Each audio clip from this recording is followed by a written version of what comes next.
What if one simple bowl of soup could tell the story of an entire nation, not through kings, wars, or grand monuments, but through ordinary families gathered around a table? Borscht is far more than a traditional Ukrainian dish. It is a recipe that has been passed down for centuries, carrying memories of home, survival, and identity in every spoonful. Its story begins long before modern Ukraine existed in the fertile land surrounding the city of Kyiv. For centuries, the region around Kyiv was blessed with some of the richest farmland in Europe. Farmers relied on the dark black soil known as Chernozem to grow vegetables that could survive long winters. Cabbage, onions, carrots, herbs, and root vegetables filled underground storage cellars, ensuring families had enough food even when snow covered the fields. Life was simple, but every harvest mattered, and people learned to create nourishing meals from ingredients that were always available. Surprisingly, the earliest version of borscht looked nothing like the bright red soup we know today. Historians believe the original recipe was made from a wild plant called hogweed, whose leaves and stems were fermented to produce a sour broth. This ancient soup became known as borscht, giving the dish its name centuries before beets ever entered the recipe.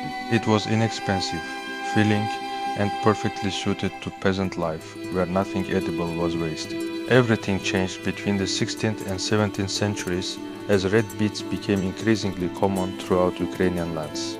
Farmers discovered that beets were easy to grow, could be stored for months, and produced a naturally sweet flavor when cooked slowly. More importantly, they transformed the soup into a vibrant crimson color unlike any other dish of the time. From that moment on, beets became the heart of borscht, creating the iconic appearance recognized around the world today. As Kyiv grew into an important center of trade and culture, new ingredients found their way into local kitchens. Merchants arriving from distant regions brought spices, grains, dried fish, and different cooking techniques, allowing families to experiment with their recipes. Villages near forests often added mushrooms, while farming communities preferred pork or smoked ribs. Along rivers, fish was commonly used during religious fasting periods, and in many households beans were added to make the soup even more filling. Every region proudly developed its own version, and every family believed theirs was the most authentic. Unlike many famous dishes created for royalty, borscht was never the invention of a single chef. It evolved naturally in thousands of kitchens across generations, with recipes shared not through cookbooks but through family tradition. Grandmothers taught daughters and granddaughters how to balance sweetness with acidity, when to add the vegetables, and why the soup always tasted better the next day. Over time, borscht became more than a daily meal. It appeared at weddings, harvest celebrations, religious holidays, family reunions, and even funeral gatherings, quietly accompanying every stage of life. By the 18th century, another ingredient permanently changed the recipe. Potatoes, originally introduced from the Americas, spread across Eastern Europe and quickly became an essential part of Ukrainian cooking. Combined with cabbage, carrots, onions, garlic, fresh dill, and slow-cooked broth, they turned borscht into an even heartier dish, capable of feeding large families through long winters. A generous spoonful of sour cream placed on top became the finishing touch, softening the earthy flavors while creating the beautiful white swirl that remains one of the soup's most recognizable features. Throughout history, Ukraine experienced constant political change as different empires claimed control over its territory. Borders shifted repeatedly under Polish, Russian, and Austro-Hungarian rule, yet inside family kitchens very little changed. Regardless of who governed the land, people continued preparing the same soup their ancestors had made for generations. While governments came and went, recipes survived, preserving traditions that politics could never erase.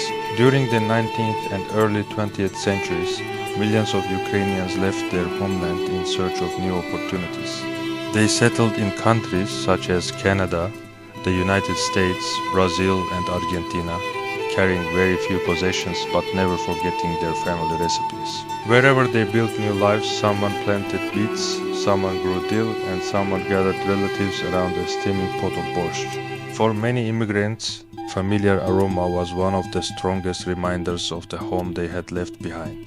The Soviet era introduced borscht to millions of people across the USSR, where it became a common dish served in restaurants, schools, and workplace cafeterias. As its popularity spread beyond Ukraine, many people gradually began associating the soup with the Soviet Union as a whole, rather than with its original homeland. Despite this broader recognition, Ukrainian families continued to preserve their own regional traditions, passing down recipes that reflected local history rather than standardized versions found in official cookbooks. In recent decades, discussions about the true origins of borscht became increasingly visible around the world. Historians acknowledged that many Eastern European countries had developed their own variations over time, but historical records consistently traced the soup's roots to the lands of present day Ukraine. The debate ultimately highlighted how deeply food can become connected to national identity, especially when traditions have been shared across neighboring cultures for centuries. In 2022, during one of the most challenging moments in modern Ukrainian history, UNESCO officially added Ukrainian borscht cooking to its list of intangible cultural heritage in need of urgent safeguarding. The recognition was not intended to prevent others from enjoying or preparing the soup, but to protect and celebrate the unique cultural traditions that Ukrainian communities had preserved for generations, despite war, displacement, and political upheaval.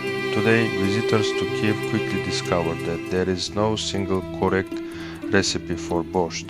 Some chefs roast their beets before adding them to the broth, while others prefer to simmer everything together for hours. Some recipes include beef, others rely on pork, and many remain entirely vegetarian. A few families add beans, while others insist on dried plums for extra sweetness. Although every bowl tastes slightly different, nearly all are served with fresh dill, dark rye bread, garlic, and a generous spoonful of sour cream that slowly melts into the deep red broth. Perhaps that is why borscht has survived for centuries while countless other recipes have disappeared.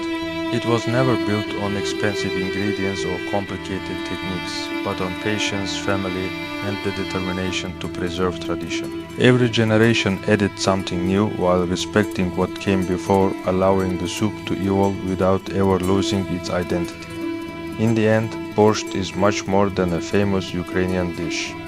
It is a living reminder that sometimes the strongest symbols of a nation are not found in castles or museums, but in the meals shared around a family table, where history continues to be served one bowl at a time.